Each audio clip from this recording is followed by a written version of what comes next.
In today's video, I'm going to teach you how to efficiently dropship from Dhgate to Shopify in 2025. Whether you're new to dropshipping or looking to refine your current practices, this tutorial will walk you through every step.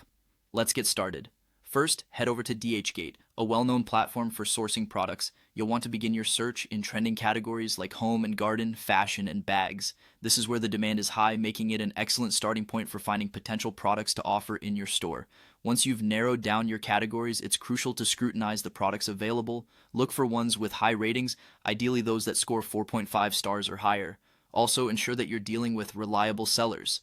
Gold supplier badges and a long-standing presence on Dhgate typically indicate trustworthiness. Evaluate their shipping options too. Fast shipping methods such as ePacket, DHL, or Kaniao can make a significant difference in customer satisfaction. As you explore product options, keep a vital tip in mind. Steer clear of branded or trademarked items. Selling these can lead to copyright issues, so it's best to avoid them altogether. With some promising prospects in mind, take the crucial step of contacting the suppliers. This is where you gather essential information about their dropshipping availability.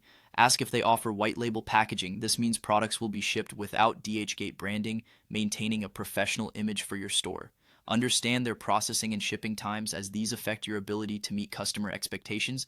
Inquire about possible discounts for bulk or repeat orders. Establishing good communication here can pave the way for smoother transactions in the future.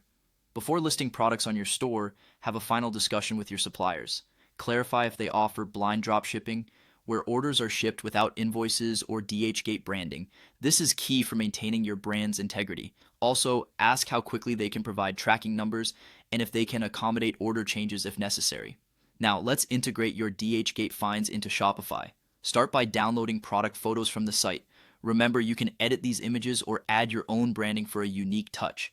Rewrite the product titles and descriptions with SEO in mind. This will help improve your store's search visibility. When setting retail prices, consider your costs, combine product and shipping prices, then multiply by 2 or 3 to achieve a reasonable profit margin. With your products prepared, upload them to Shopify through the Add Product feature. This will make them available to your potential customers. Finally, let's talk about fulfilling orders. Once someone places an order on your Shopify store, purchase the item from Dhgate using your customer's name and address for shipping. Once you receive the tracking number, send it to your customer through Shopify to keep them informed about their order status, and that's it. With these steps, you're well on your way to successfully dropshipping from Dhgate to Shopify. Thanks for joining me today, and happy selling.